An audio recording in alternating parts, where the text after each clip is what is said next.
Bogus संशयित दिव्यांग प्रमाणपत्र मिळवून नोकरी मिळवणाऱ्यांचा पर्दाफाश। 400हून अधिक बोगस दिव्यांग कर्मचाऱ्यांची यादी एबीपी माझाच्या हाती।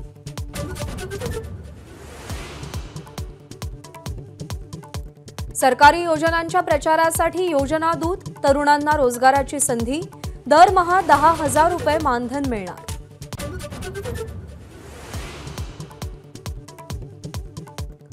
उद्धव ठाकरेंच्या दिल्ली दौऱ्याच्या तिसऱ्या दिवशीही गाठी भेटींचा सिलसिला। उपराष्ट्रपती जगदीप धनखड, सोनिया गांधी आणि सुनीता केजरीवालांची भेट घेणार।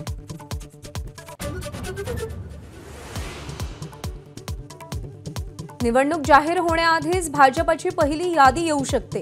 30 ते 40 जागा लवकरच जाहीर होण्याची शक्यता।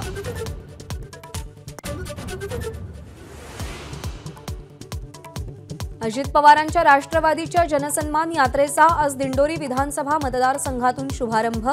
प्रमुख पदाधिकारी आणि मंत्री उपस्थित राहणार।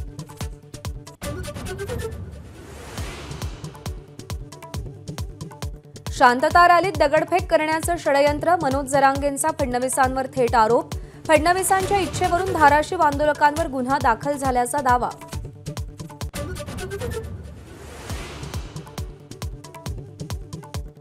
वक्फ बोर्डातील सुधारणांबाबत सरकारच्या विधेयकाप्रती प्रत आज संसदेत मांडणार। गदारोळाची शक्यता।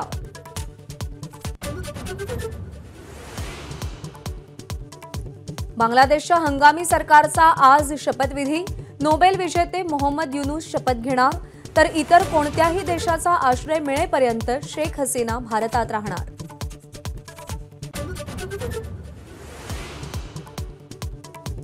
रेपो रेटबाबत आरबीआयचे गव्हर्नर शक्तिकांत दास यांची आज पत्रकार परिषद। कर्जाचा हप्ता कमी होणार की वाढणार याची उत्सुकता।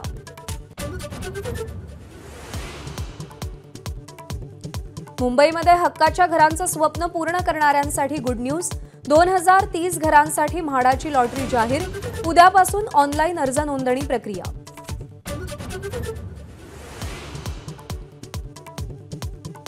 मुंबईतील सेंट जॉर्ज रुग्णालयात राडा, वेळेवर उपचार न मिळाल्यानं रुग्णालयातील कर्मचाऱ्याचा मृत्यू झाल्याचा आरोप। 2 डॉक्टर्सचं निलंबन।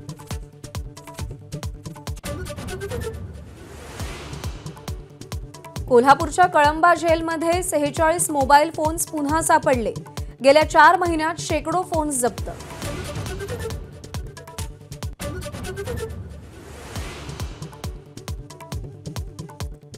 पैलवान विनेश फोगटचा जड अंतःकरणानं कुस्तीला अलविदा। ऑलिम्पिक अपात्रतेनंतर विनेशची एक्सवर पोस्ट।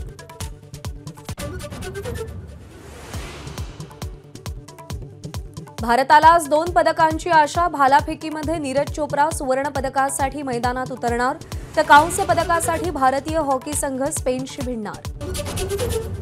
पॅरिस ऑलिम्पिकमध्ये भारतासाठी आणखी एक नामुष्की। कुस्तीपटू अंतिम पंघालला फ्रान्स सोडण्याचे आदेश। अंतिमच्या बहिणीनं ऑलिम्पिक विलेजमध्ये घुसखोरीचा प्रयत्न केल्यानं कारवाई।